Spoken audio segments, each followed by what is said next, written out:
Okay?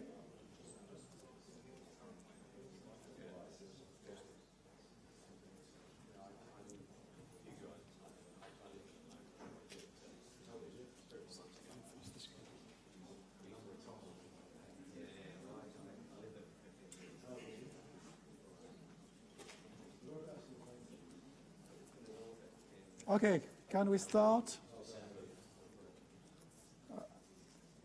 Okay, thank you for coming to this session. Down to Earth uses of space for intelligent transport system.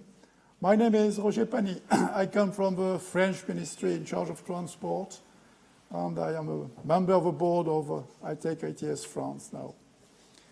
So we, the program committee of the Congress, introduced the topic, high-level topic, space technology for ITS in the latest Congress, which took place in Bordeaux last year. And it was a great success at that time too. And we noticed that the two communities needed more work together. They share common values. They both are very international right from the beginning. They both are very eager to develop innovative solutions, and they both are looking at providing seamless services across the borders. So good reason to work more together. I must say that the satellite technology is not a newcomer in the ITS world, because a lot of ITS application use satellite positioning, of course. But other services provided by the space assets are also useful for the transport and the mobility. I will mention the telecom, that will be very good presented here. I will mention also Earth observation, that we will not talk about today. But I just want to draw your attention. Last week in France, we had severe flooding, very important one. It happened sometime once in a century. And we faced a lot of disruption on the transport network. A main motorway was completely cut off with 1.5 meters of water. So it becomes a river with 200 vehicles stranded in the middle of water during 24 hours. And we have to shut off also some metro station in the Paris area. So satellites are not going to prevent rain from coming down, but at least with a kind of satellite like a satellite radar, we can make very good images of the flooding extension and to see how far the flooding has been, in fact. And you need that satellite radar can see day and night and can see through the clouds, which optical radars can't. And thanks to this record, we'll be able to study the situation and to provide mitigation measures on the transport to prevent a new flooding like that one. So just an example, but there are also other kind of satellites that can provide very useful information for the transport network. It's not exactly maybe ITS, but in any way, it helps to run the transport network. So if we come to the satellite navigation, we will have four speakers here, and we propose to focus on some keywords that have been elaborated by my colleague Ashwani Behare in Catapult. The first one is demystification, to tell to the people that satellite services are there. It's not complex. It's not expensive. It's not only for the military use. And the second keyword is hybridization, or as you say in English, hybridization. And we'll have to merge data fusion together to provide the services that are needed for ITS transport. So 4 speakers are coming. Thank you very much. 2 of them, Jeffrey White from Intelsat, Director and Assistant General Counsel in Intelsat Global Sales and Marketing. We talk mainly about telecommunication, I guess. Paul Fevre from Catapult, Chief Technology Officer, also will be very keen to talk about telecommunication from satellites.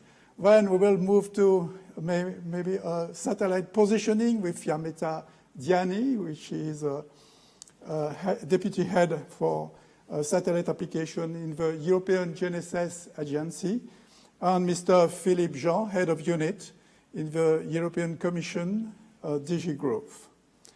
So I will ask each of them to make a short presentation, either they use a slide or they stay at a seat if they like. And we will start with Mr. Jeffrey White. I'll go over here, I think.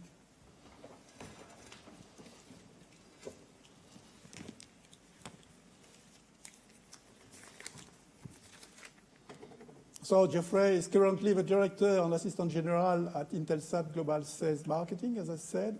He has worked a lot on satellite industry for over 15 years with experience at both low Earth orbit and geostationary satellites. And now is working on a hybrid and commercial legal expertise that focuses on international commercial development. Thank you, Jeffrey. Hello, everyone. No need to introduce myself. Roger has nicely done that. I'm going to be very quick because I prefer to get to the panel and the questions and some open discussions. But I'd have a few key words and key ideas that I'd like to discuss and open up before we move into that. I think the key things I want to talk about is that satellite is changing. I've been struck lately. I think there's a lot of discussions going on now about 5G and the Internet of Things. And you're seeing a lot of regulatory consultations out there throughout the UK and Europe discussing 5G and how those things work. And one thing I'm struck by is there's still a lot of reference to the sort of old satellite. And satellite as a broadcast network or purely as a remote function. But that's not necessarily correct. And things are changing greatly with that. And the satellites, the inherent values of satellites can become an integral part of all of that. A good example of that, what I'm going to show here sort of quickly, is Intelsat's and Intelsat's mobility and the work we're doing in that and the different ideas around that. Intelsat's been around for a long, long time and obviously has a great deal of business in the broadcast area and in the remote connectivity areas. But they've also invested heavily in new systems and mobility systems and creating an Intelsat global network. We've created a first layer of that. Over the last 10 years, Intelsat has been building out the Ku-band satellites. There's 10 of them now that help provide mobility services. They represent, there's about 20 satellites altogether in that. They represent over about 400 transponders worth of capacity. Excuse me with the presentation, we just uploaded it. The second layer of that is Intelsat is now introducing EPIC satellites. They have 10 times the capacity of those standard, the last generation of satellites, high throughput satellites. One of them's already been launched. One of them's going up now. There'll be 6 within the near future and more coming. The third layer of this newer system is OneWeb, and that creates a LEO-GEO total Intelsat network system through our partnership with OneWeb and creates global ubiquitous coverage around the world. And that'll be coming in 2020. The last thing I'd like to say is the point of this and what I hope we get into when we discuss today is what is happening in the satellite industry, at least for Intelsat, is it's no longer just a transponder, it's no longer just capacity, but we're selling access to an Intelsat global network that has ubiquitous coverage. And again, when we discussed, I think in the past with these movements, you had 3G and then 4G and now 5G coming. One of the differences that's happening now is I see by accident or by purpose, the 5G and connected cars and the Internet of Things are getting linked together as one thing. So one of the things I'm hoping to put forth today is that when we talk about 5G, it shouldn't be just terrestrial, but it should be a fabric, a mesh network of satellite complementary services, 5G together, utilizing the efficiencies that satellites bring to the table. And that's it for me. Thank you. Thank you, Jeffrey. Thank you for the presentation. So you see, as representative of satellite service providers, they are ready to put in the sky as many satellites we need for ITS and more.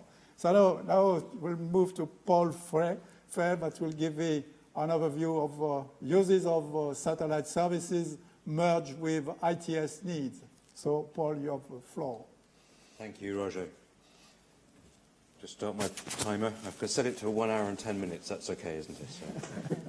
So, I want to talk a little bit today about applications of satellites in the ITS context. First of all, briefly about catapults. There are currently 10 catapults, 2 of whom are represented here in the conference. The Transport Systems Catapult, which is based in Milton Keynes, and the Satellite Applications Catapult, which is based in Oxfordshire, in Harwell. Harwell is a very interesting site for the space industry. It's a cluster in the UK, has now about 60 satellite companies represented. The European Centre for Satellite Applications and Telecommunications is shown in its partial stage of completion in the bottom left. It's now fully complete with European flags and fully operational. And we have down in the bottom right-hand corner the European Data Relay Satellite Gateway that allows real-time communications with some of the Earth observation satellites, and specifically the Copernicus missions. So I'm going to set some context for why satellites are important in the ITS community. And so I've gathered a few statistics for your delectation. The first one is the time it takes to commute to work across the UK. And you can see that this is normally about 45 minutes journey time each way. What's interesting here demographically, of course, is that the women are always faster than the men. You might have noticed it wherever in the UK there are, which is a fascinating feature, and I haven't managed to get underneath the statistics to determine why, but nevertheless, a significant journey time. Here are some more statistics. These statistics represent the trends, and this is from the Office of National Statistics for England and Wales. So unfortunately, Scotland hasn't got any problem whatsoever, and it's been missed off the map. But I'm sure they've got their own information that they'd be able to bring to bear. But what you can see on the left is the darker the colour, darker the blue, the increase in utilisation of vehicles for commuting. And on the right, the redder the colour, the less use of public transport, which is really worrying from the perspective of a societal aspect in terms of the economy and utilisation of infrastructure. However, it does set a theme, which is the fact that the road networks are extremely important from the perspective of our economy. Of course, the implication is the scenarios that we see here. Expect delays and people who are very annoyed on their way to work.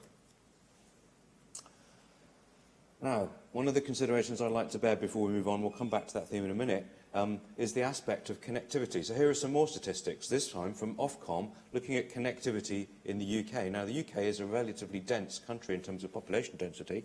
It has some areas of the UK which are rather more sparsely densely populated, for instance, Scotland, Wales and Cornwall, and various other places in the north east and northwest.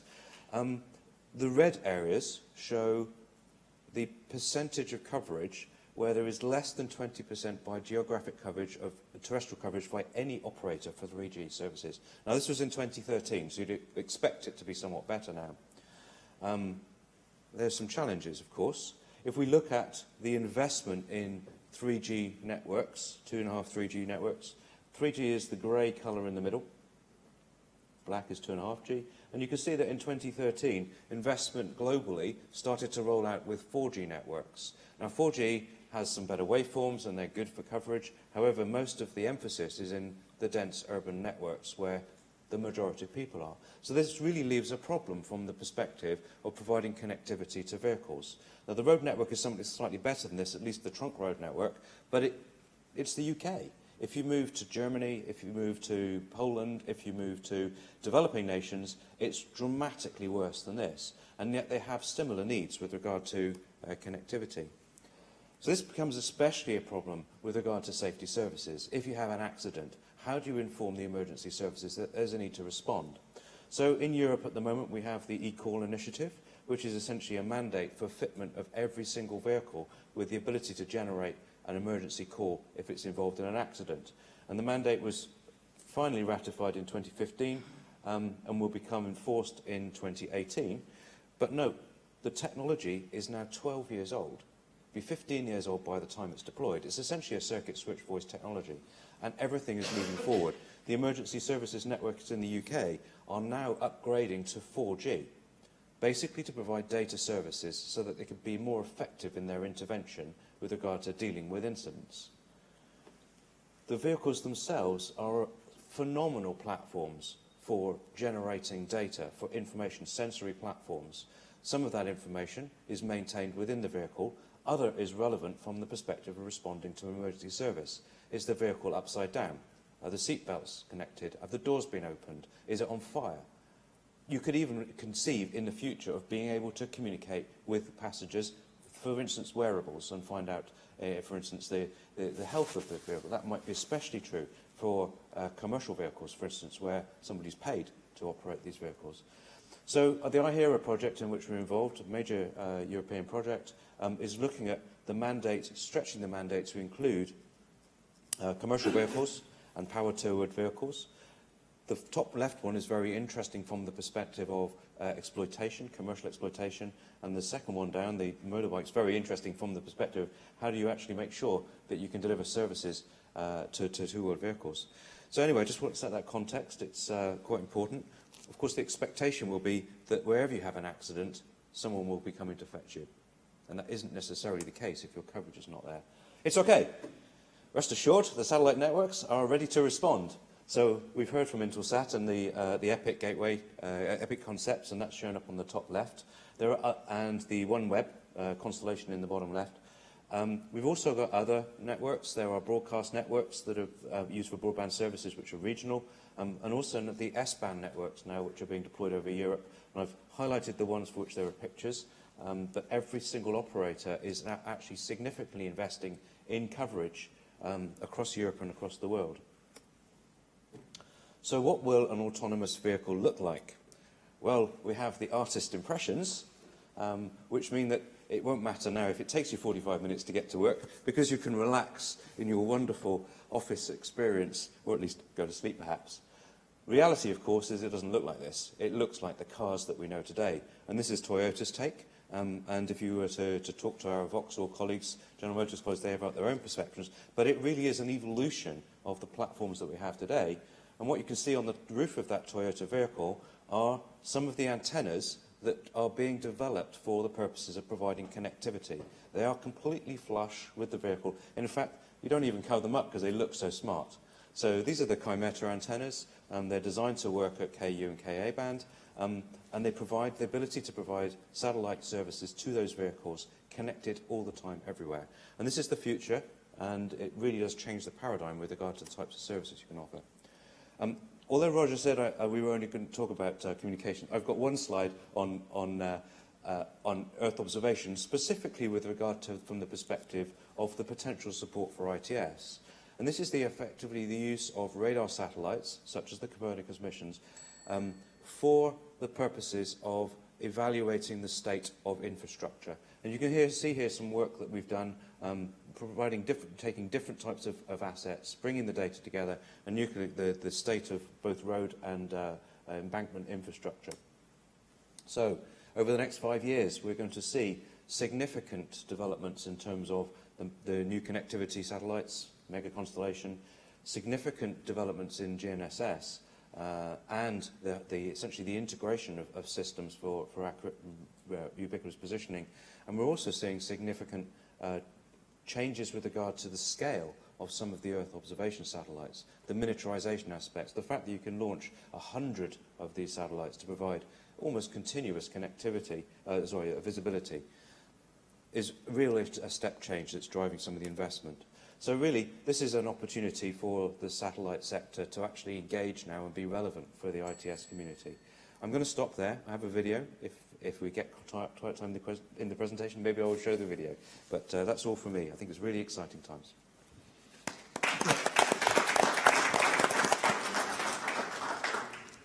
Thank you, Paul, for underlining the benefits of communication by satellite to fill in some loopholes in the terrestrial network, and loopholes which are not so easy to fill in if economic value is not there in terms of users.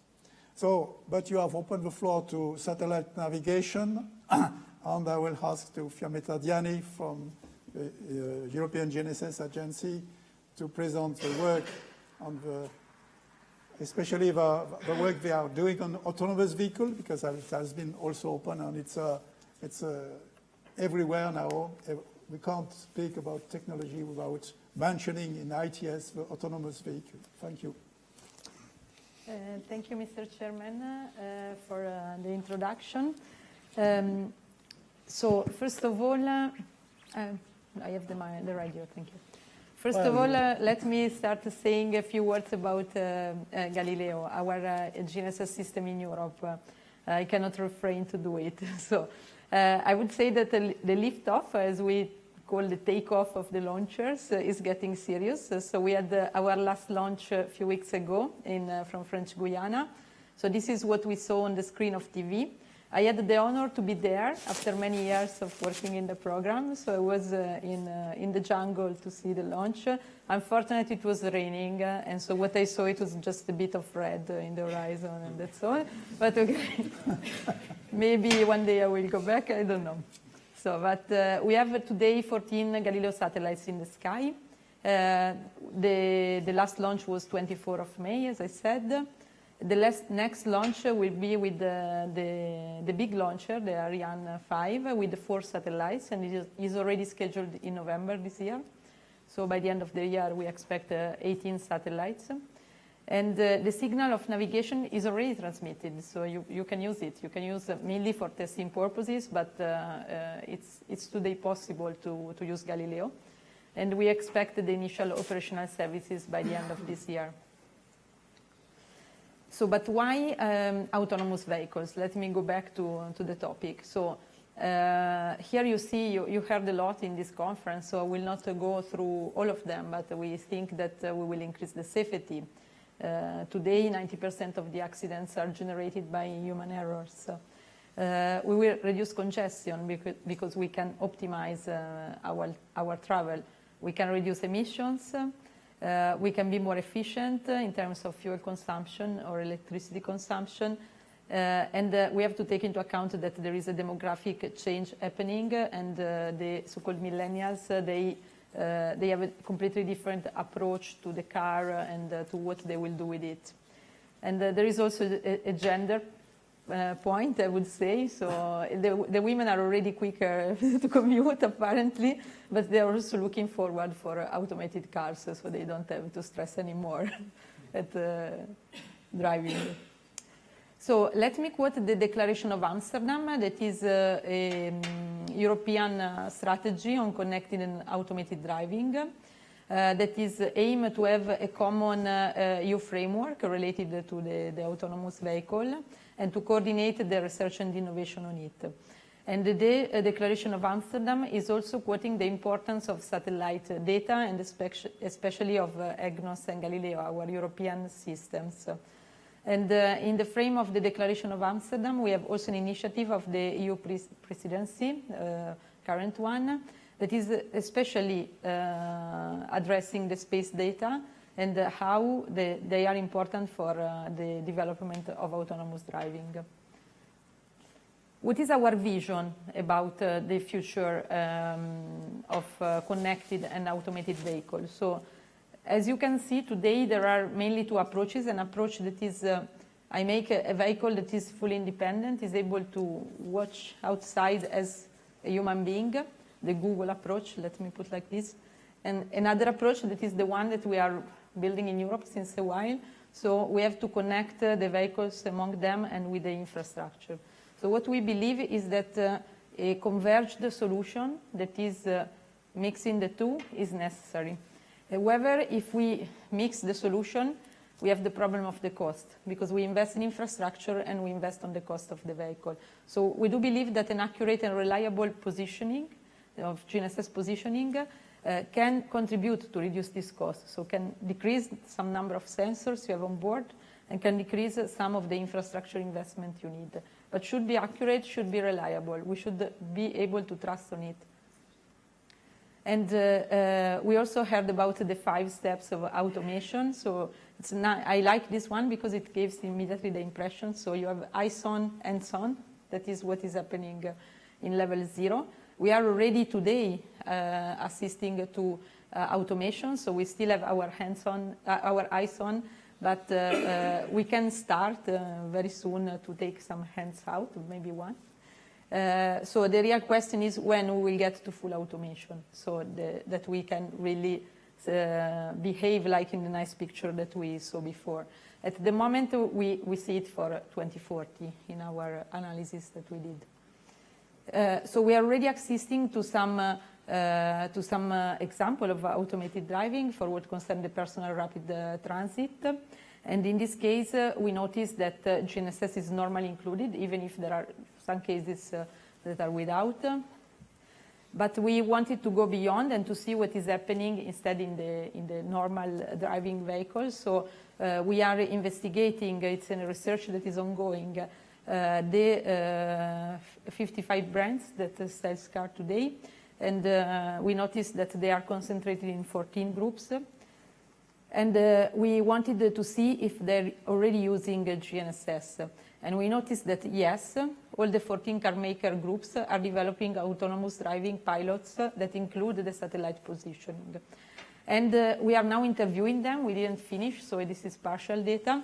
And 4 already answered us that Galileo is also inside, so that they are not using the off-the-shelf GNSS, but they are thinking about it and also including Galileo.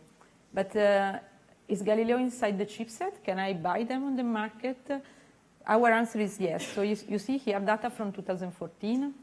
And it's already encouraging because Galileo was not there at all, and already almost 40% of the receiver model, they were including it. Today is even better, and personally, I made a vote that I will wait for the new smartphone with Galileo before buying a new one. So please join me. I promise it will not be too late. Just a few words about the fact that as GSA, we are together with the Commission also investing in the R&D in this field. So you have here some of our projects that are running. You heard about them also in the technical session or in the special session here in the conference. One is in Drive, an automotive European GNSS receiver for high integrity application. So to be used inside automated driving application, including car makers Fiat and Tier 1 Magneti Marelli. Then we have the project in Lane. So they aim to have a road level navigation for assisting highly automated driving. And you have here inside also quite known automotive and innovators in the field of autonomous driving. We had the presentation in the session before.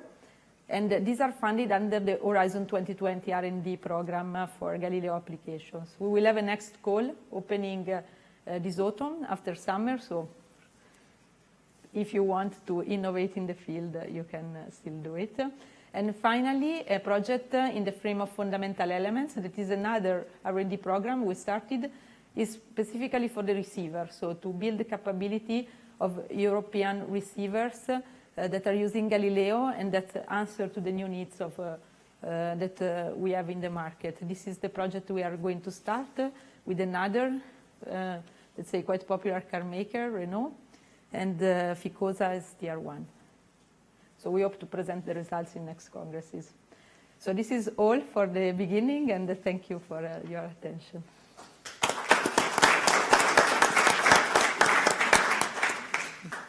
Okay, Fiametta, thank you for this presentation of the work done by European GNSS on automatic driving, but I will come back with questions later on. And now we are still going to talk about satellite navigation, maybe also the European space policy, which is very ambitious, in fact, and supporting by a lot of member states, and the relationship that you have with the European Space Agency. Okay, if you want to elaborate more about that. Thank you, Mr. Jean.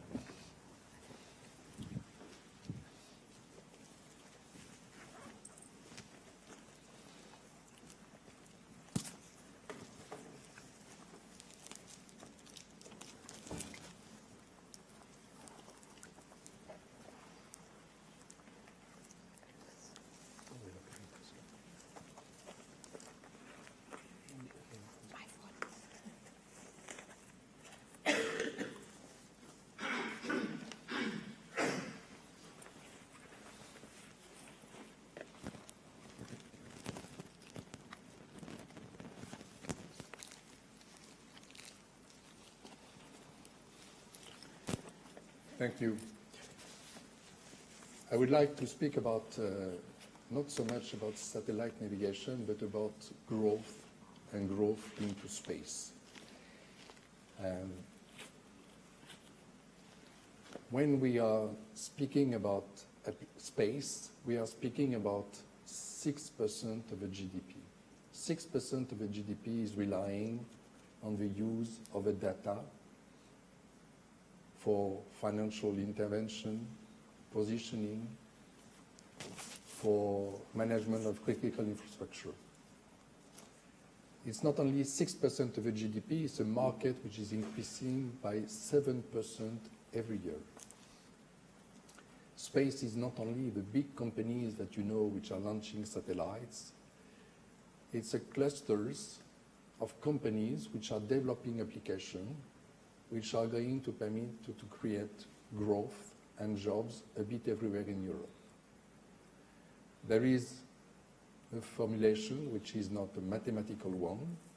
If you have space and innovation, and if you have some entrepreneurs, space, innovation, and entrepreneurs means growth. It's because it's growth and important in terms of market development that a bit everywhere we are looking at what needs to be done in order to take the benefit of the market development which are going to come at one moment in time. There is, in some member states, but also at the EU level, a reflection about what we need to do in order to permit this market development. In the EU, there is a reflection about the strategy to be defined. And for the moment, the objective is to define a space strategy, which is not only the policy for developing Copernicus and Galileo, but developing the applications of the programs which are being developed. And there is a public consultation for the moment, which is ending in July, in order to have the reflection from all the business companies and the business communities about what needs to be done in order to attract talent, investment, in order to promote growth and jobs in the field of space application. What are the opportunities if we have investment? I will try to limit myself only to 3 fields, which will be speaking by themselves about market development, which could be possible. There is far more, but of course we have to limit ourselves to a striking example which could make a difference in terms of market development. The first one, which has been mentioned by everybody, is automated driving. It's something which is going to come, it's obvious, and it's something which is going to change radically the car world more in the next 10 years than that in the way they have been changed in the last 100 years. What does it mean in practice? It means the capacity to combine technology, not only the mechanical one, but telecommunication technology with mechanical one, in order to prevent accident, in order to increase road safety, in order to have a solution which would permit to manage mobility, and especially the congestion, which is a problem in terms of mobility. It has been mentioned, ministers of transportation in Amsterdam, some 6 weeks ago, they decided a global approach on how they should be tackling a world which is quite regulated. The world of cars is quite regulated. All the cars which need to be, at one moment in time, bought need to be certified, how they should be approaching the regulation in order to compromise between safety, rules on emission, and the capacity to have cars which are going to be connected. eCall, which has been mentioned, is an example about what has been done. It's a regulation which is going to be the minimal criteria for all cars which are going to be put on the market in 2018. Minimal criteria, that means that all cars should have the capacity to have a system permitting to have emergency call. Of course, it should be possible to go beyond. Tachograph is also something which is in development. And for the moment, with GSA, we are reflecting what needs to be done in order to have, I should say, technical solution which are going to be incorporated in cars, which are going to permit cars to be connected, not only 1% of the market, but for the benefit of the citizen, the mass media, the mass market. This is the first market which is quite promising and which shows that there is a huge potential in terms of space development. The second one is Internet of Things. By Internet of Things, we are speaking about the capacity to have, I should say, any equipment, mobile set, wash machine, cooling system of this room, to be connected in order to be receiving, I should say, command from outside. It's a huge market. It's something which is potentially interesting, and it's something which is going to change radically the way of all the citizens. It's something which is going to also affect our daily life. It's something which is going to affect, in a way, complementary our daily life as it could be addressed by automated driving. It's something which is potentially coming, and in terms of market development, it's even permitting to extrapolate that the growth of the market is going to be far above the 7% I was speaking before. The third market development, what we see, is in the field of climate change. For the moment, we are able to make the link between satellites, for example, with Galileo, and climate change. Galileo and GPS with EGNOS is permitting to have a better correction of the way we are guiding aircrafts, and that is going to affect potentially CO2. Copernicus is permitting to have a better mapping, and that better mapping is permitting to have a better information on the source which could be tried to be impacted in terms of CO2. Let's speak about the flood which were mentioned just at the beginning of this session. In climate change, it's something which remains to be done.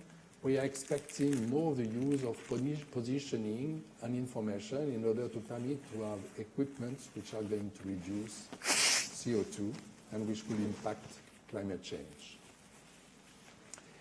These are the three examples that we're willing to provide to you, which are examples about what could be the market development which would permit satellite to be used for the future, for the benefit of citizens, for the benefit of consumers. If you want to know more, and especially with regard to the internet consultation which is taking place for the moment until the July, on what everybody is expecting in terms of space strategy for the future 2020-2025, these are the two website addresses on which you could be finding more information. I thank you for your attention.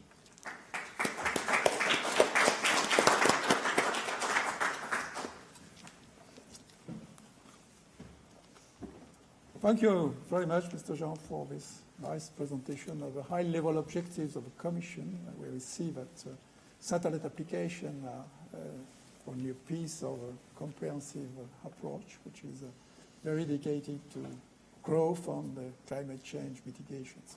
Now, let's start with the debate. We will maybe still stay in the satellite sector. And Fiammetta, you talk a lot about the future with autonomous driving. Everybody is very eager to know better things about autonomous driving. But can we talk about the present? And say, for example, a European program that has been already very successful is EGNOS. Yes, so indeed, we talk a lot about Galileo. That is our very ambitious program in Europe, but we already have satellite navigation in Europe, and it's done via EGNOS, that is an augmentation system of GPS, and that in the future will also augment Galileo. So EGNOS is already operational since 2011. It's serving different communities. The first one is aviation, to permit the approaches of aircraft without using ground infrastructure. It's very important, especially for minor airports that are not fully equipped or that they have to invest and spend money in equipment. However, EGNOS demonstrated also to be useful also for ITS and for road application. It was not designed for them, but still a better accuracy, waiting for Galileo and for the future, is welcome today. And when we had to decide what to do with the emergency call, we decided to ask not only the compatibility to Galileo, but also EGNOS, because in certain circumstances, to know if an accident is on one side of the road or the other can make the difference for the emergency services. So this is why we wanted that this increased accuracy of certain meters would be available for the European citizens already today. This answer your question, Roger? Yeah, the point which is very important for civil aviation is the integrity message, in fact. It's just to know, but to be sure that you are where the system is saying that you are, in fact, especially in a non-visibility area. And this kind of integrity must be a very important notion for autonomous driving too, I guess. And it's a lot of work to do yet. Yeah, and we think that the integrity in autonomous driving is a bit different than the one for aviation. Of course, we are in a completely different environment. We don't have open sky as in an aircraft. So most probably we cannot do integrity only with the satellite system. We will have, as we learned today also in a previous session, to use different technologies together to understand what reliability we can put on our position. Okay. So how do you promote the use of GNSS in the intelligent transport system, especially for cars? Which type of financial instrument do you have, and how do you run them? Maybe it's a question also for the Commission or the European GNSS Agency. Yeah, I can maybe mention the R&D. So we are, as GSA, as a European GNSS Agency, we are delegated by the European Commission of managing the R&D funding. And there are two main instruments. The first instrument is Horizon 2020 applications. We are going to open the new call, that is the third one, in November this year. And there is a part dedicated to transport and to ITS in particular. So there is a specific part that is the biggest one that is dedicated to this. We already had we are ongoing project, but we welcome innovation in Horizon 2020. The second instrument is fundamental elements. This is not for application, but for receiver, so for the component that is inside the equipment in the vehicle. And in this case, we already had calls related to ITS, and I presented before the project. Okay. Any question in the room if you want to intervene? No problem. Yeah. Hi. Thank you very much for this excellent presentation. My name is Ashwini Bihari. I'm from Satellite Applications Company. It's very good to see you have done ongoing projects with the automotive players in the areas of autonomous driving. As we know, there's a lot of players outside the automotive world which are capturing the headlines, such as Oxbotica in the UK for advanced technology, and also Google cars and so on, which are predominantly using vision-based systems and have very strongly stated that satellite technologies may be not as reliable. That's why they have to use vision systems. Excuse me, Ashwin. Do you? Everybody can hear quickly, or do we have to use a microphone? No, it's okay. Microphone would be nice. I'm sorry, Ashwin.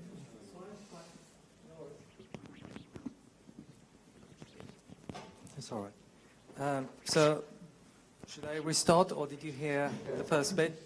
Okay, so I was saying that it's nice to see you doing projects with the automotive world, but in the area of autonomous vehicles, you've also got players coming from a technology background, so Google cars, Oxbotica, and so on and so forth, who have demonstrated that using vision-based systems, you get accurate positioning, and therefore the autonomous cars can work. And they've been quite strongly saying satellite technologies are not yet ready.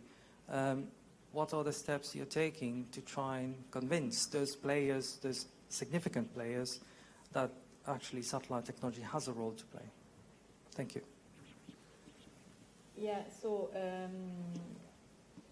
maybe the best answer is that one of the three projects I presented is exactly targeting this kind of innovator that you quoted. So the one that are investing on visual computing, and I think their assumption is not that GNSS is not reliable enough. but that a good GNSS is necessary to initiate a solution that will bring to the final result.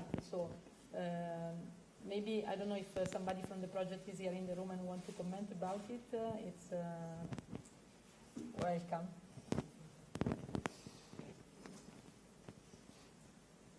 Yes, sorry.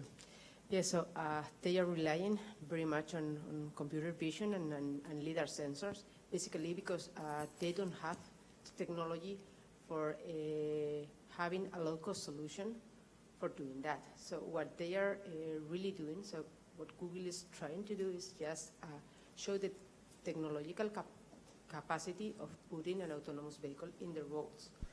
But going from this technology validation into the market, they have to reduce the cost of this kind of element. So here is when the GNSS and the sensor fusion and what has been discussed here plays a very, very important role. So there is no way of putting on $100,000 LiDAR plus DGPS on a vehicle if you want to go to the autonomous vehicle. So you have to take advantage of computer vision, of GNSS, fusing that, and try to get the same reliability as the technology that they are showing in these showcases. Okay, thank you. I may add. Yeah, sure. Yes, just because I was in the previous presentation, in the previous session with her. So the point is that there are complementary features. So, okay, vision is fine, LiDAR is fine, apart from the cost, okay, but you need also the absolute position. So without absolute position, it is quite impossible to plan a travel with a turn and whatever. So there is not a best one in our perception, just several complementary ones, and they need to work together in the best way. That's in drive.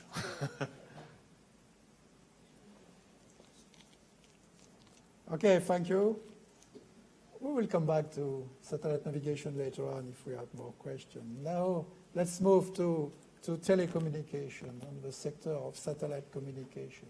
We must say that, for beginning, that this sector is completely autonomous from public funds, which is not the case for satellite navigation, but are financed by public funds everywhere. But satellite communication, the services can finance, can support the launching of satellite and the operation of satellite. This is very important, in fact, because we are heading to this kind of situation in other sectors of satellite services.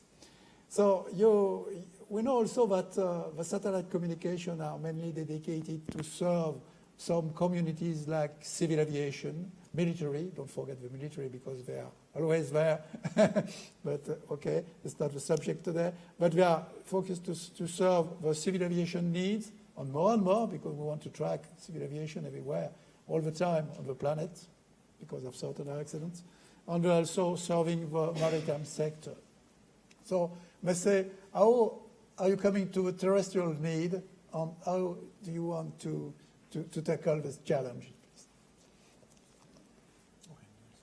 Shall I start? I think one of the things that's interesting here, two aspects if I can cover.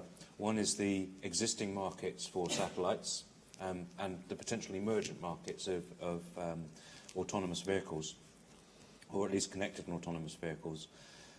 Satellites really are the only way to service the needs of some of the sectors which are maritime and aviation over the long haul. And they've been able to secure that capability and develop it over many years. So those are captive markets. They're not necessarily growth markets. I mean, we might have passenger communications, which is actually something that's going to be an uplift. That will be served from a number of different technologies, both over satellites and over terrestrial systems where there's density. And that investment is continuing. If you look at the cost of providing services to such assets, they've been falling year on year because of the capacity and the competition. And they fall by about an order of magnitude every 6 or 7 years. And what it means is that you get a point where it becomes acceptable to use satellite communications for business use and then perhaps for consumer use. And so you have these tipping points at certain points in the lifetime of a system where all of a sudden it can satisfy the requirements for an economic use for a certain sector. Historically, satellites haven't been sufficiently capable to satisfy some of the requirements for connectivity, for consumer use at least. They haven't had the scale. We're seeing that changing as some of the high throughput satellites now are effectively being able to deliver broadband access services to the home at a price point that's acceptable. It might not be exactly the same as the terrestrial systems, but it's very, very close. And as the price point falls even further, the price differential becomes irrelevant to the average person. So you can get an effective service and all of a sudden a new market opens. I think with the automotive sector, it is a sector that really we haven't been able to address for two reasons. One is the price point, and two is the actual fitness of for form fit for the antennas and for the technology that really doesn't mesh very well with some of the requirements. But that's changing as well. My thought for this is, and I think for us to be successful as a community, we have to make sure that the services that are delivered are very, very easy to integrate with terrestrial systems, so that from an applications developer perspective, you don't care. You develop your application and you want it to work everywhere. It's very helpful to consider which services might be most applicable for different scenarios. So exactly the same way as in GNSS, we might have the ability to actually provide positioning information that can help drive the navigation context, especially if the information is provided to allow changes in route making, dynamic, intelligent routing to take place. But it's not going to be applicable specifically for the very short range safety case. It simply doesn't make sense. Even if you could provide that position exactly where it is, and you could provide the map exactly updated with the latest infrastructure, it doesn't account for things that are moving on the map. You have situation awareness that you need to gather in order to be safe. And if we take the same case with the same situation with regard to provision of information in a very local context, all of the ETSI work now with regard to the local area network is really, it's a LAN. It's essentially a technology providing communications, broadcast communications of a very short range in the area in the region of meters or hundreds of meters. It's useful from the perspective of avoiding a collision, knowing that infrastructure is suddenly disrupted, that there's people working on the road or animals working on the road, not working on the road, hopefully. But you get the context here. The consideration is if I want to know whether to route around some incidents, I'm not interested in what's going on in the other direction or in that direction. I only want to know on the route I'm going in. So how do you get that context-specific information to the user? What needs to happen? And for that, both the cellular networks and the satellite networks need to be ready to respond, but the information sets need to be divided up and ways of actually delivering it to the end users so that they are ready to accept this. So I think aspects of compatibility, compliance with requirements, with a form fit, but making sure that we get the information sets right is critical for us to be part of that community moving forward. Yeah, add to that excellent summation. I won't let you go first next time. You said all the good things. To what I was saying before and how things have changed, I think the antenna bit is a big part of it. I mean, especially the VSAT has always been viewed as big giant dishes, and you can't strap one of those to a car. But there's been incredible changes in the antenna. You saw some of them in Paul's. There's Chimera, there's Phaser, there's the flat panel, steerable, and multi-phased antennas that can be put onto these cars and bring the broadband connectivity that we're talking about to those. Also, I think sometimes it becomes this discussion, is it terrestrial, goose thing, is it satellite? Especially from regulators' standpoint and government, I don't see how it can't be a discussion about both of them. Things have to be developed and it has to be flexible. Internet of Things has come up here. I don't even think that people necessarily know what that is yet. How's it going to work? So ruling out certain technologies or not ruling them out and instead working on hybrid type fabric systems with routers or things that are smart, that smartly and efficiently route traffic by the best possible means in these hybrid networks. Maybe not, it probably is the answer, but nothing should be ruled out, and it should be a very flexible system that guides us through this entire process. Yeah. Do you run specific projects to incorporate the satellite solution in ITS application, for example? How do you manage this kind of relationship? Are you a member of project or? Well, I think people have seen Intelsat is obviously in partnership with Chimeta. They've run a system. One of these days, we'd like to get one of the cars to one of these shows to demonstrate to everyone. But yes, definitely running projects, dealing with antenna manufacturers especially, to show how satellite can be parts of these systems. Okay, any question in the room? What type of disruption can we expect with what we heard on the radio, like the reuse of launches of microsatellites, on the launch of a constellation of 400 satellites with OneWeb? Is it real? Is it credible? Or it will come soon, or it will come maybe later? I think that they all will come. I think we all maybe have memories from a long time ago of systems like Teledesic and these giant visionary things that were going to happen. But things, I think, have changed greatly. As Paul mentioned, the business models are changing, and the pricing and the equipment is changing and coming down to a situation where it can be afforded, especially Internet of Things and 5G. It can't happen without those things happening. So the demand for capacity, the changing of the business models and the reductions of prices are making those things real. As for reusable space launchers, I don't know. It's cool. I watched it when it happened. And I think maybe if their ultimate goal is to go to Mars, then it's a really good thing. But for what we're talking about in interconnected cars, I don't know. The reusable launching is, I don't know how that benefits us. It drives launch prices down. That's good. And obviously there's hundreds of discussions of drones, of microsatellites, of big satellites, little satellites, everything, everywhere, and who knows which things of those pan out. But I think to answer the basic question, because of the things that are being discussed now and the 5G networks and these Internet of Things and the money that is being spent in the vision and the technology that is currently there, I do think they're going to happen. Which ones survive and what happens, we'll see. May I add something? Yeah, sure. I came second this time. Yes. I jumped in. I think one of the things that we should recognise is technology is not like oil. It doesn't run out. I think, and the innovation doesn't run out. The ingenuity of people continues to grow. So things don't go backwards. The price of oil might go up, but the price of bits will go down, and it will keep going down.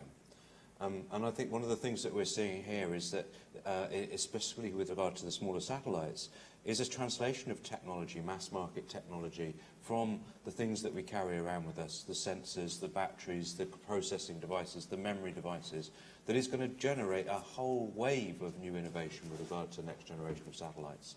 And I think one of the key things that are important is that we start, from a philosophical perspective, if I could just bear with 1 minute. If you look at the ability to generate data, it's phenomenal, and it's growing at a phenomenal rate. Sensors are getting very cheap and very capable, and they're everywhere. The ability to store data is getting cheap. You're getting solid-state memories now, which are phenomenal capability, and nothing like the things that we saw 10, 15 years ago. The ability to process data is falling. That's the cost of processing data, and the energy consumption is falling. We're seeing now new technologies for doing things in a very intelligent way. For instance, neural network type processing using different types of computer architecture that would just spurn a whole range of different applications. And the cost of moving data around is falling. But each of these areas doesn't change at the same rate. The rate of generation of data is much faster than the rate of ability to store it, much faster than the rate of being able to compute it, and that's much faster than the rate of being able to move the data around. And what that does is it moves you into a different paradigm such that you've got to process the data at source. You can't afford to move petabytes of data all around the place just because there might be something interesting in it. And that really means that some of these technologies that we will see embedded in vehicles, embedded in devices, embedded in the Internet of Things, they actually will be embedded in satellites too. And I believe that will make a phenomenal shift in the capability of satellite systems moving forwards. Can I add a quick thing in there? I love the philosophical debates and that part. I think that part's interesting because in this whole discussion, and when we talk about 5G especially, I'm back to that again, you often see these predictions from the terrestrial. Well, here's how much is used today, and in 10 years it'll be this, it'll be 6 billion trillion. But under it, it's sort of chicken and the egg, I think, especially with satellite. Under it, there's this basic thing. If maritime industry, you said it's been a captured industry, and you look at it and you say they use this much capacity, well, that's because it costs £1 a byte. If you make it a pence a byte, there's this pent up, again, chicken and egg, I don't know where it comes from, but if it was there, it's going to be used, and therefore satellite capacity is going to go up, and there's millions and billions and trillions of bits of information everywhere. We'd love to capture every single bit of it. It's just a matter of economic efficiencies under it. And as you said, these small things, these practical realities, is there a battery that can do it? Is there a smart router that can do it? So it's all of this growing up around it. The satellite, the terrestrial, the capacity's there, the technology's there. Now it's working out the realistic practicality of delivering as much as we can for the right price. Yeah. Okay. Any question in the room? So. Maybe just from my side, one remark. Thank you. From telecom industry. So I did a lot of pre-operational pilot projects in the past, also for European Space Agency and DG Move. So we from telecom, we're a telecom operator, and I'm from T-Systems. For us, 5G at the moment, the main application, because it will cost a lot of license fee at the beginning to set up the 5G network, is gamification. If I look around with the smartphones, you know, kids, Subway, whatever, I think the 3D gamification industry, I'm always having the vision that I think the applications for navigation and for satellite, whatever services, should use the bandwidth and the simulation for driving. We did also projects in logistics. So I think if we also have a look on gamification in the future for autonomous driving, for simulation, driving training, I think the accuracy of GNSS will go directly to the smartphone. So if you have any recommendation for Horizon 2020 activities in this area, I think that's a very promising market for telecom industry.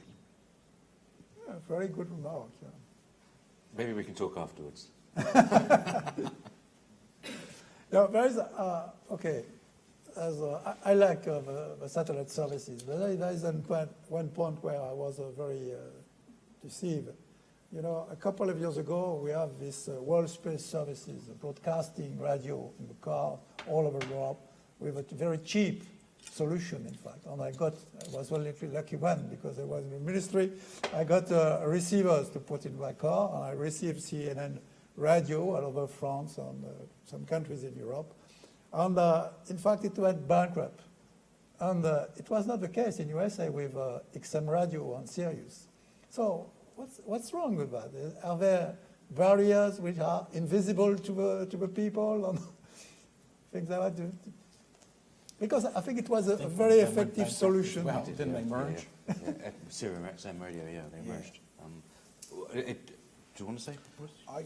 I'd just say a quick point. I think it's probably different models. I think the U.S. is a different model in the amount of mobility and time people spend in their cars and drive about. I've been there before, and it's a fantastic service because you drive so much in such long areas. You move in and out of radio coverage very easily. So it's quite a useful and desired service there. But I also think the price levels were very hard, and hence they both went well, one of them went bankrupt. They merged, and go ahead.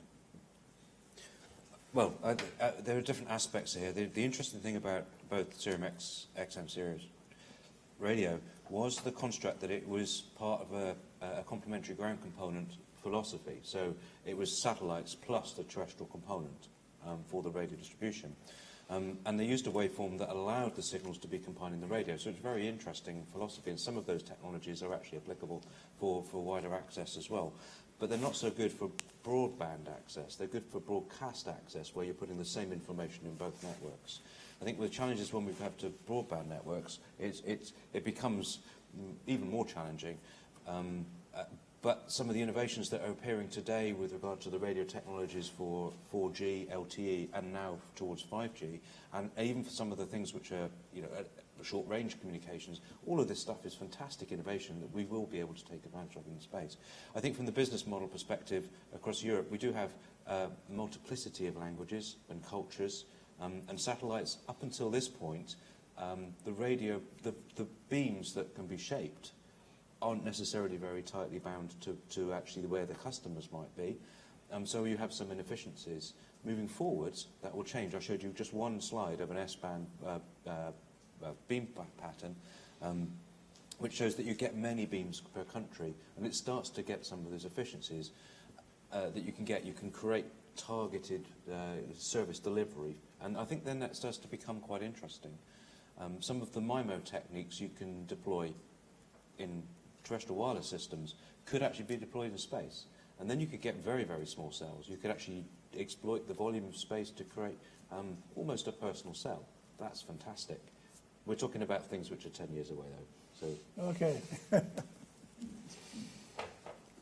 So I believe that Internet of Things through satellites communication could be very interesting for monitoring of infrastructure, especially in remote places.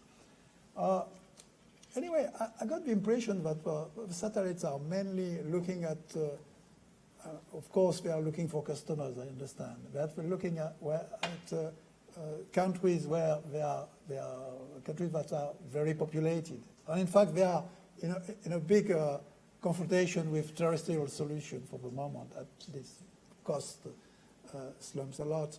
But what about the large countries like Canada, Australia, Africa, for example? Do you have a specific approach to this kind of market, or?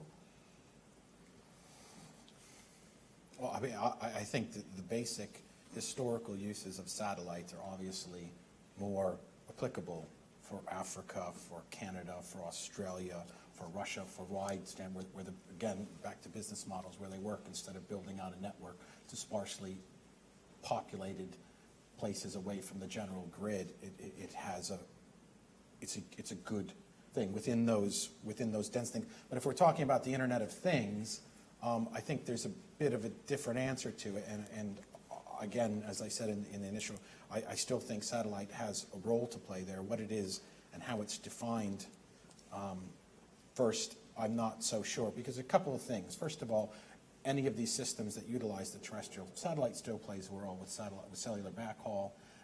As these things move forward, how do you move that traffic about with edge delivery and things of that nature? I'm not a technical person, so I can't explain that perfectly. And then again is this concept of ubiquitous coverage with the satellites. And even in densely populated, we saw the map.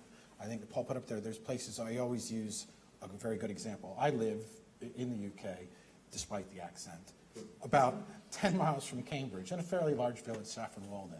I was in an Ofcom meeting the other day, and they were talking about 5G. And I said, well, when you can get 3G at my house, let's talk about 5G then. So it's a very uneven coverage, and the beauty of satellite is that even coverage within the footprint. Yeah. Can I add something to that? I think people have similar needs everywhere. If you look from a societal perspective, it doesn't matter whether you live in the outbacks of Australia or in the middle of Sydney. We want to be part of a community to generate economic value, to actually to receive services from the community, from government. And I think one of the considerations here is how do we make sure that we have some degree of equality across the whole of our communities, and especially let's talk about Europe. We have very disparate communities, and I do like the idea of a distributed city. We talk about future cities as well as population density, but actually the cities is not a canister in which you're going to shove all the people. It's actually very dependent upon the environment. And people, and as you have that sort of change from very dense to very sparse, satellites can play a role in making sure that the service delivery to all of the community is fit for purpose.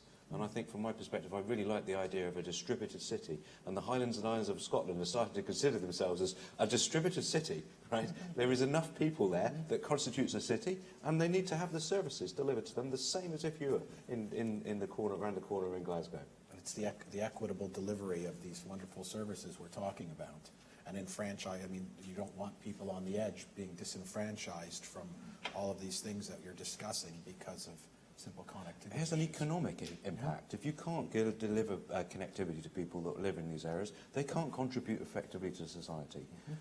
If you have to deliver services into them, and a disproportionate amount of your government services is to service that community, you can provide a balance by using intelligent systems to actually help deliver those services more effectively. And I think that's the shift we need in thinking, the economic shift. And one quick last point on this too, and there's the security issue that's involved in all of this too, and it's one of the inherent qualities I had said before of satellite is when you do these things, and we'll come back to Internet of Cars and autonomous vehicles, all of these things obviously need to be secure systems. And I was in Brussels at one of these things about the Internet of Things and connected cars just about a month ago, and a security guy spoke and he discussed when you build security things for these autonomous vehicles, people need to get over the notion when you build it, you don't just slap in a security system and it's good for 20 years.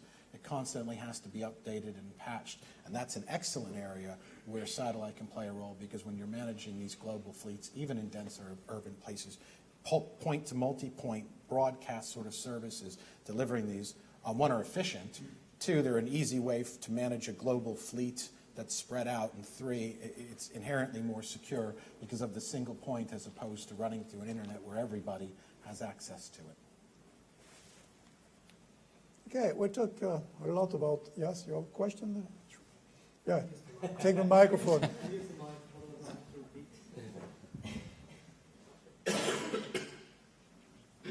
Hi. I've got a question. I mean, we've heard a lot about the kind of technological roadmap and evolution that we can expect in the near future, far future.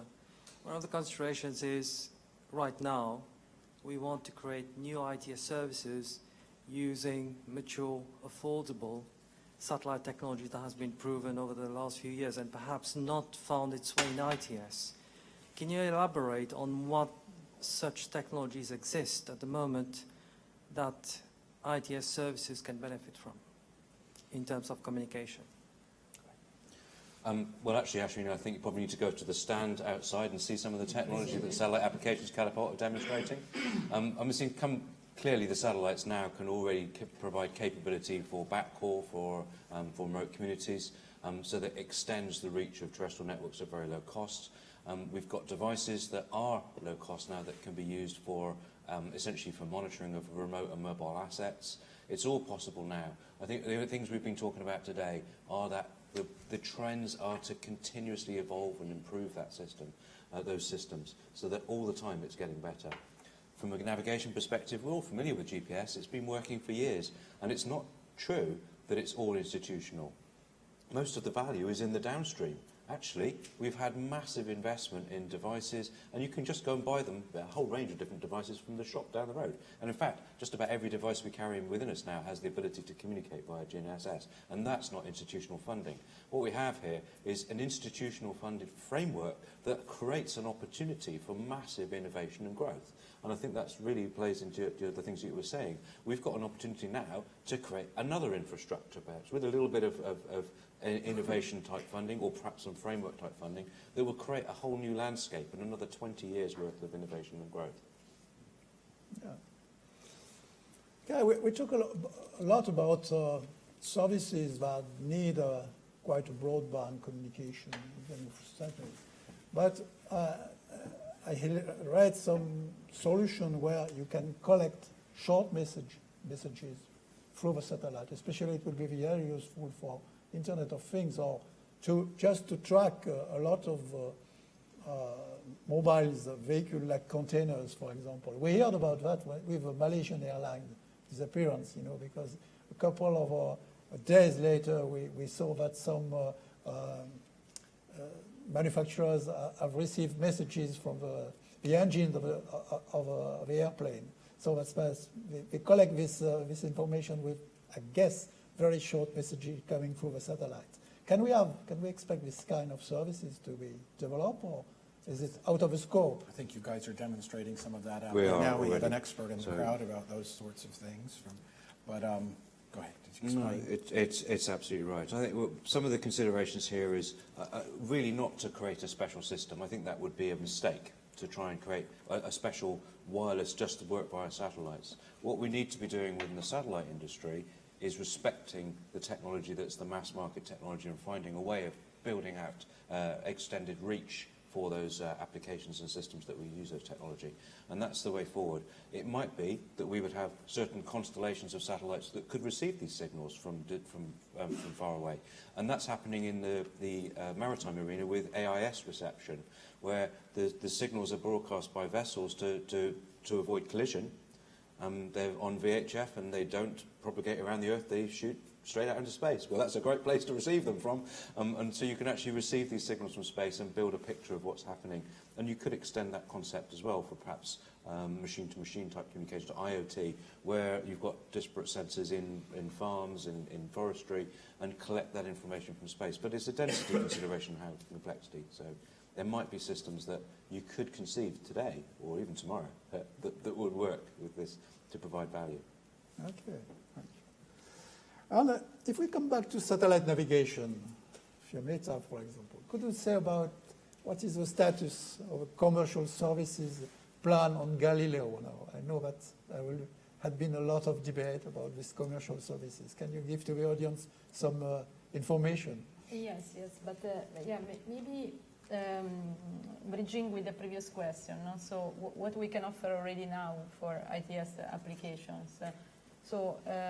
Let me say that not a lot of time ago, maybe 15 years ago, I created a startup to do the first navigation application for insurance companies.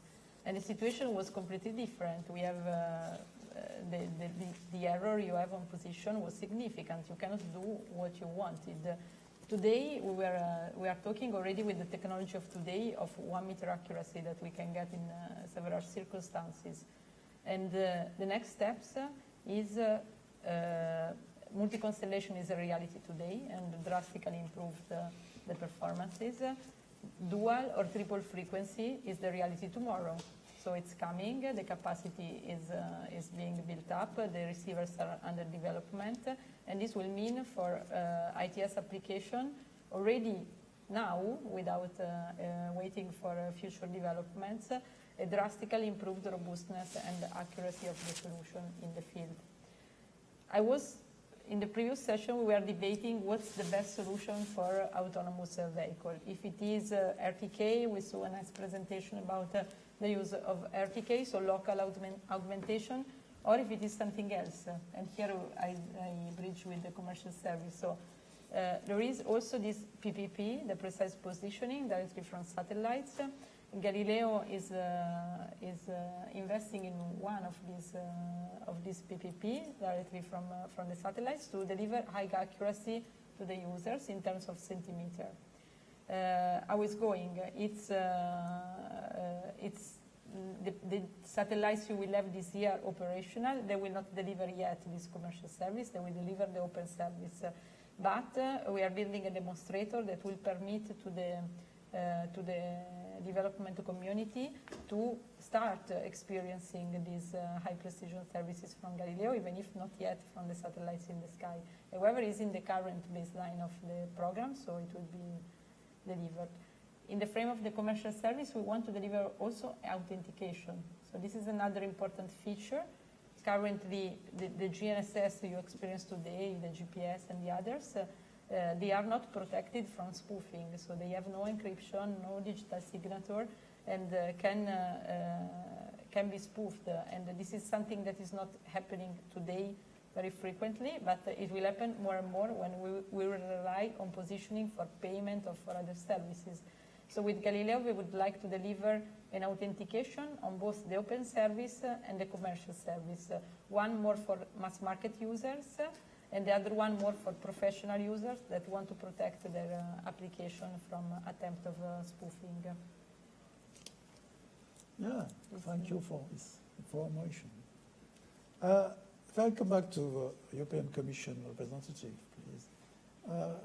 We saw, in the budget line of the Commission, a lot of money for Copernicus, a lot of money for Galileo.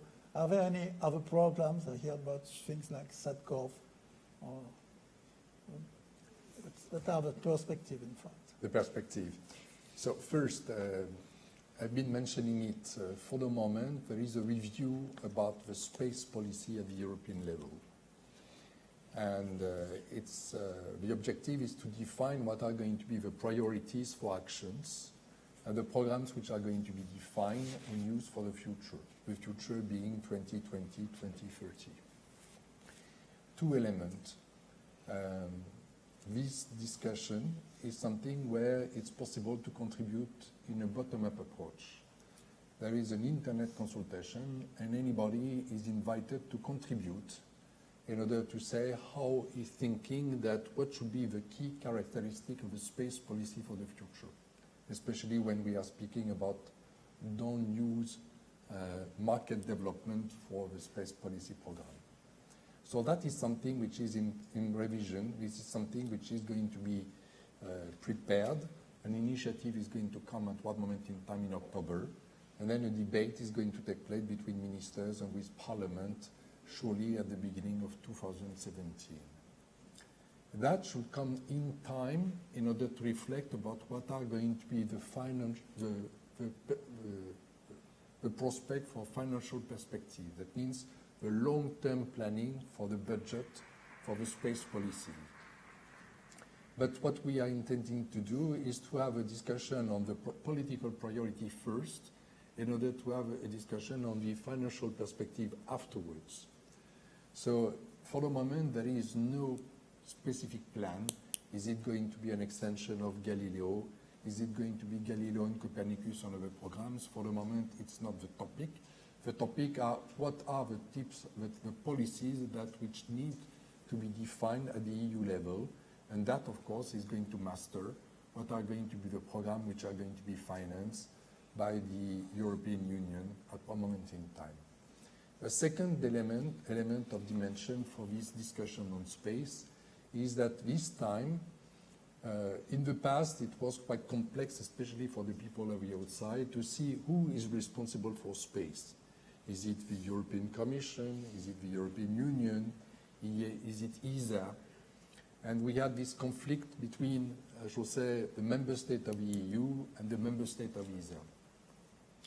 One of the parameters which is taken on board is that we don't want to have, I should say, two strategies for the future, one from Brussels and one from ESA from Paris. And we have been working quite closely with ESA in order to define what should be the space policy which could be managed from Brussels and from Paris, the convergence of views which are existing between European Commission, European Union, and ESA. And that is something which is taking place. It's one option in which we want to try to minimize the disruption which is coming from the ambiguity about what is European and what is not European. That is a second characteristic of this process of consultation which is taking place for the moment.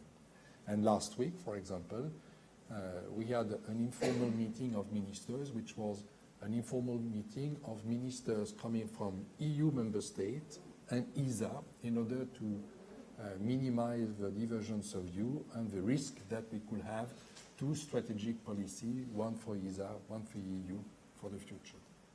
Okay. That's very important information to have the continuity of services provided by satellites. I think it's very important for people who are developing applications to have a long view. So, any question in the room? So do you want to say a last word because we are coming to the end? I think I've probably said enough. If anyone wants to watch the video, it's available on our stand rather than do it now. Fabulous video. Okay.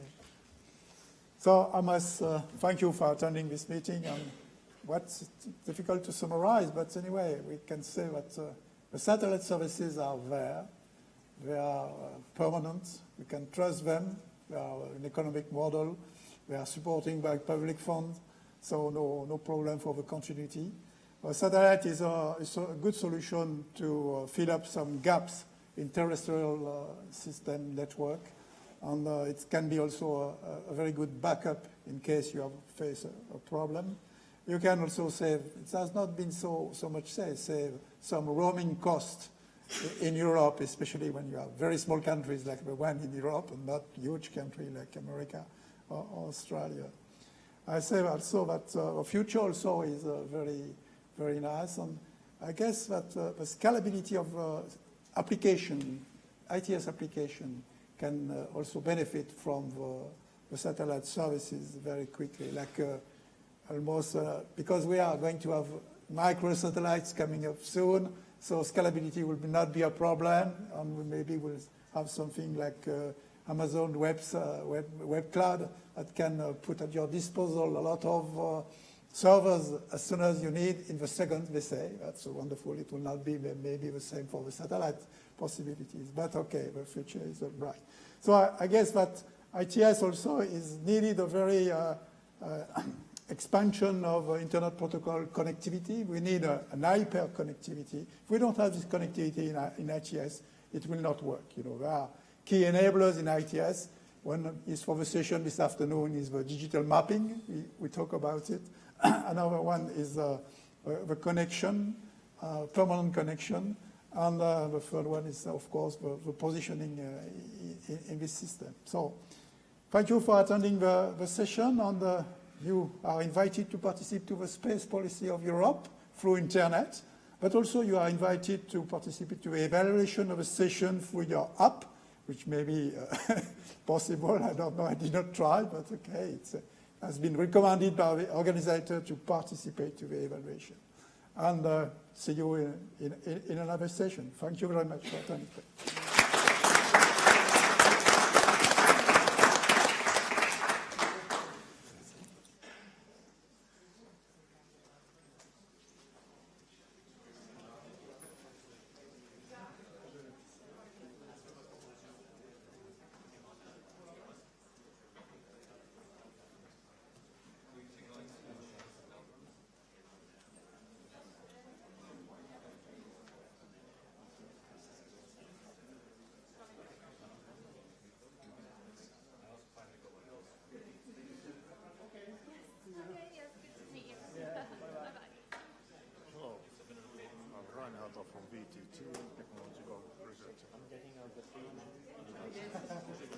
I don't know if we meet again here around. Maybe I have a presentation.